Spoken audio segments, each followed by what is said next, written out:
Apocalipse, capítulo de número 3, a igreja em Sardes. E ao anjo da igreja que está em Sardes, escreve: Isto diz o que tem 7 Espírito de Deus e as 7 estrelas. Conheço as tuas obras, que tens nome de que vives e está morto. Sê vigilante e confirma os restantes que estavam para morrer, porque não achei as tuas obras perfeitas diante de Deus. Lembra-te, pois, do que tens recebidos e ouvidos, e guarda-o e arrependa-te, e, se não vigiares, virei sobre ti como um ladrão, e não saberás a que hora sobre ti virei. Mas também tem em Sardes algumas poucas pessoas que não contaminaram as suas vestes, e comigo andaram de branco, porquanto são dignas disso. E comigo andarão de branco, porquanto são dignas disso.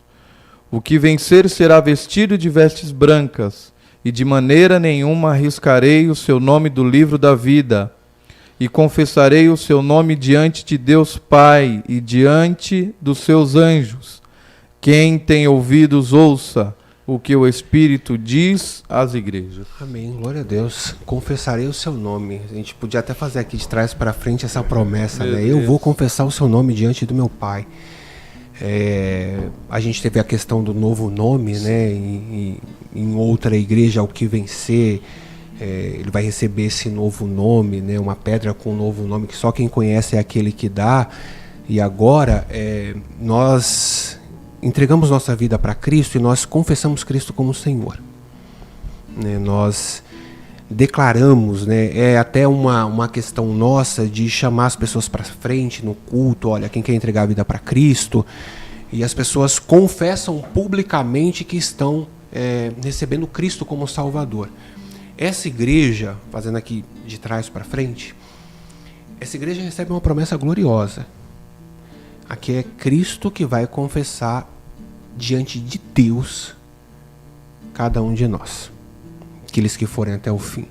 Eu confessarei diante do Pai. Ele, o Cristo, vai confessar: esse aqui é meu, esse aqui é meu, esse aqui é meu, esse aqui é meu, esses aqui são meus. Aleluia. Glória a Deus. Então é algo, a gente não tem palavras para não tem. Cristo vai estar confessando. É muito alto. O que vencer será vestido de vestes brancas, e de maneira nenhuma arriscarei o seu nome do livro da vida, e confessarei o seu nome diante do meu Pai. Vamos tentar aqui imaginar, vamos tentar pensar um pouco nesse cenário. Igreja, Cristo, e Cristo confessando diante do Senhor, nosso Deus, cada um de nós. Aí eu me lembro do salmista: Senhor, quem é o homem para que o Senhor se lembre dele?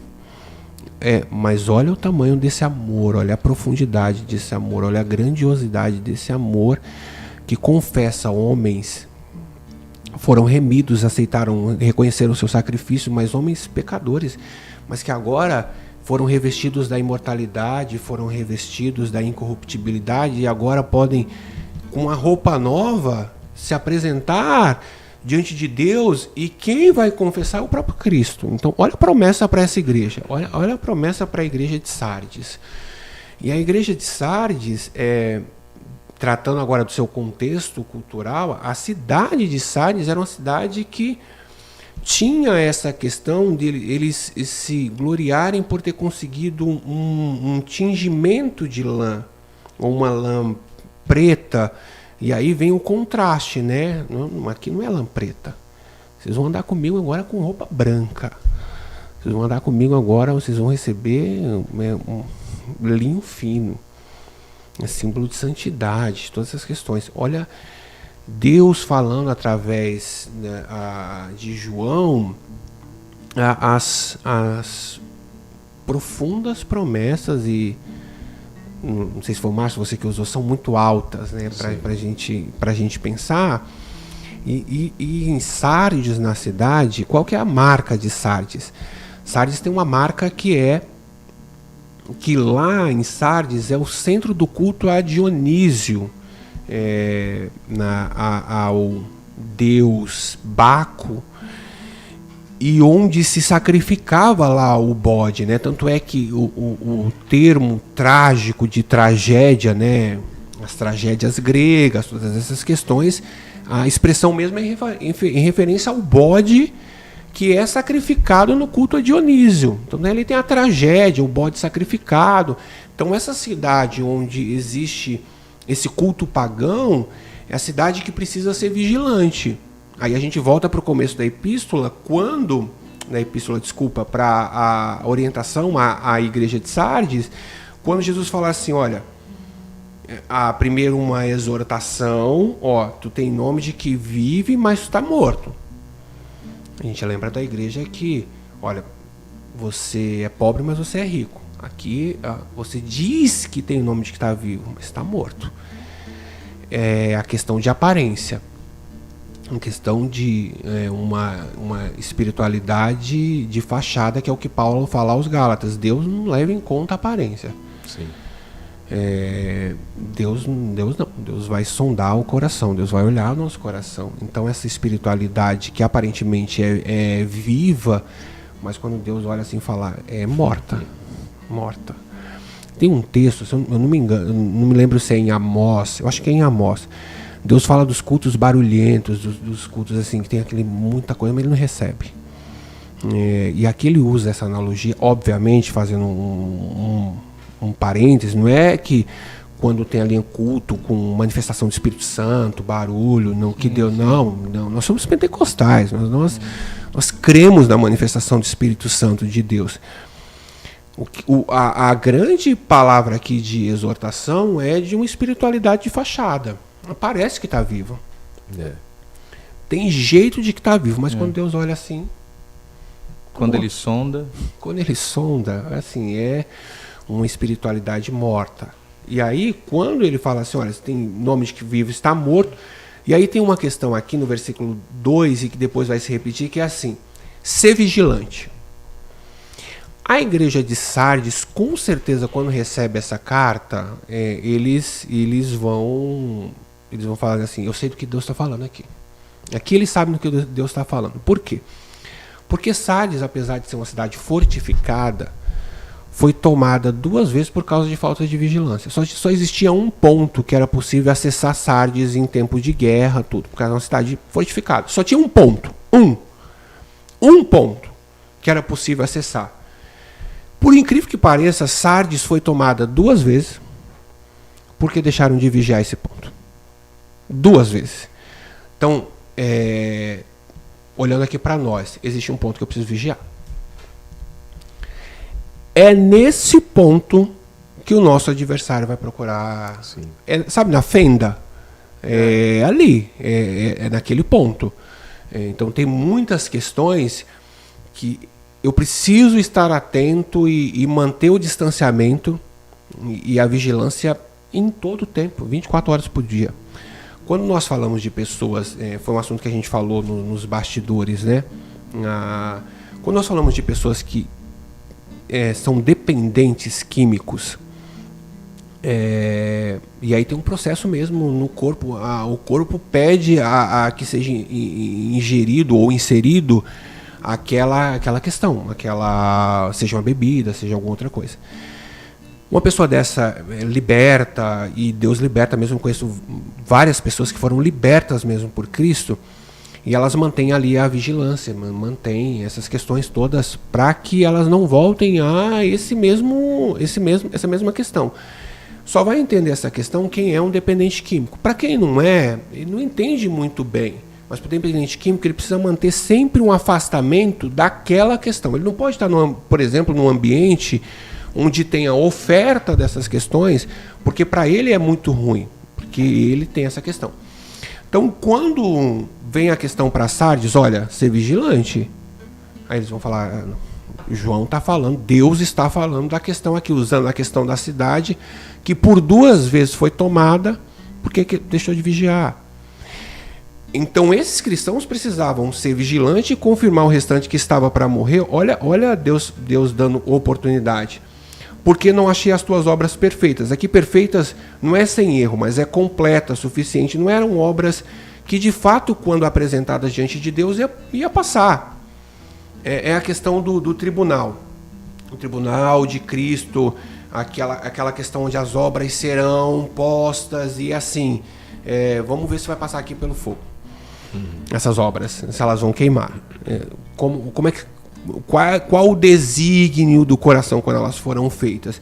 Então tem essa questão, essa obra ela não é completa, ela não é suficiente. E aí a orientação para lembrar do que tem recebido e ouvido e guardar e arrepender. Mais uma vez a questão do arrependimento. E olha que interessante a questão da vigilância. Lá no versículo 3 fala novamente: e se não vigiares, virei sobre ti como um ladrão, e não saberás a que hora a ti virei. Então é a questão da cidade. A cidade fala assim: eu virei quando você não espera e você vai ser surpreendido. Porque há uma questão em relação a uma necessidade de uma vida de santidade, uma vida com Cristo. E Deus, na sua onisciência, na sua presciência, no seu poder, Deus não estabeleceu data para a vinda de Cristo. Ele falou: observe os sinais. Imagina se tivesse a data certa. A bagunça. A bagunça, a expressão é essa, a bagunça. Mas os cristãos que servem a Cristo servem por medo? Não, servem por amor, tudo. Mas há muitos que falam assim: qual é o dia? É dia tal, tal, tal, tal? Não, deixa eu aproveitar quando na verdade é desfrutar dos prazeres e daquilo que o diabo oferece.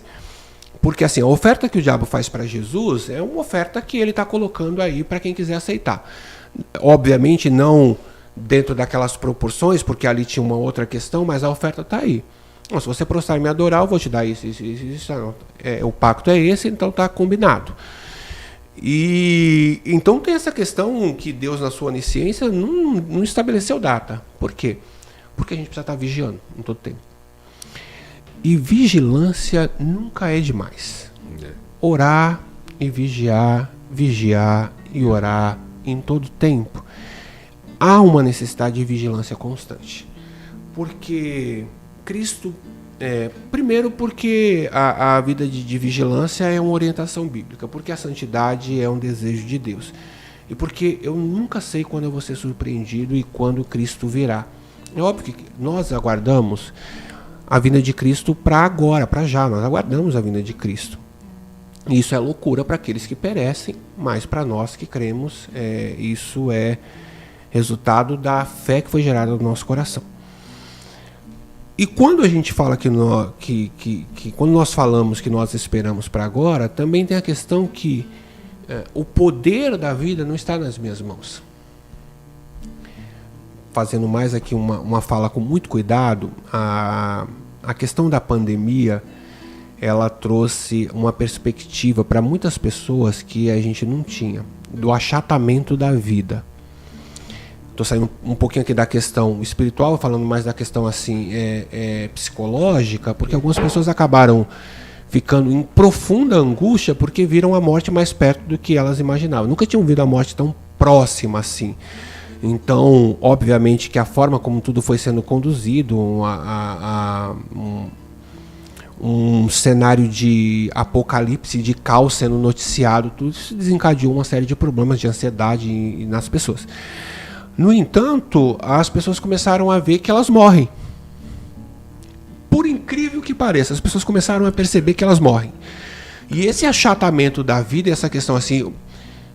porque não morreu gente só de 80 anos, morreu de 70, de 40, de 30, de 20, morreram várias pessoas. Tem outras questões, mas morreram várias pessoas. As pessoas acabaram vendo esse achatamento da vida e começaram assim, as pessoas morrem, não morre só velho, não. Então, conforme a gente tem essa percepção, a gente precisa entender que a gente precisa vigiar em todo tempo, a gente precisa buscar a santidade em todo tempo, porque senão eu posso ser surpreendido. Cristo é muito claro aqui, eu venho a ti como um ladrão. E usando essa parábola, essa comparação, o ladrão vem na hora que não espera. Eu já tive o infortúnio de ser roubado e assim, é algo inesperado. Aquela sensação, aí você fica assim, poxa, a gente é muito reativo, a gente compra o cadeado depois que estourar a porta. Não, vamos comprar um cadeado agora, vamos colocar aqui o cadeado, porque já arrombaram. Então a gente tem muito dessa questão assim, e aí Cristo dá o alerta, ser vigilante. Ó, igreja de Sardes, a cidade de vocês foram tomadas 2 vezes, precisam vigiar, então vigiem. Porque se vocês não vigiarem, eu vou vir como um ladrão.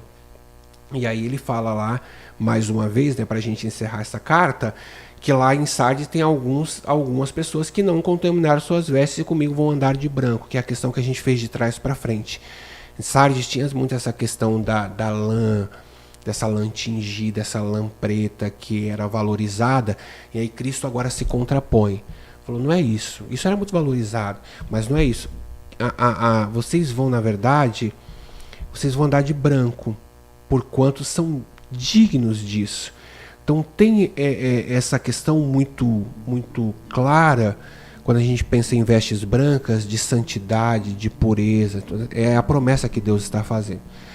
Vocês vão andar comigo dessa maneira. Eu acabo voltando algumas vezes em Coríntios, porque aquele texto de Coríntios é um texto que a gente precisa ler, entender, e aí sim a incorruptibilidade, e aí sim a imortalidade, e aí sim a morte foi tragada na vitória. É aquilo. Há uma discussão ali em Coríntios e que Paulo esclarece, né, sobre como vai se dar esse processo, como vai ocorrer, e a gente olha outros textos da Bíblia que fala claramente, né, vestes brancas, santidade, está lá no livro do Eclesiastes, né, nunca falte óleo sobre a cabeça, as vestes brancas, em todo tempo sejam alvos os teus vestidos. Então tem essa questão muito clara. Aos que vencerem, aos que vigiarem, aos que permanecerem firmes, eles vão andar, vou usar o texto aqui, Jesus falando, vão andar comigo de branco porque são dignas. Louvado seja o nome do Senhor. E ainda mais, eu vou confessar diante do meu Pai, eu vou confessar eles, eu vou confessar o nome deles. Aí ele termina, e diante dos anjos, né, do meu Pai e dos anjos, quem tem ouvidos, ouça o que o Espírito diz às igrejas.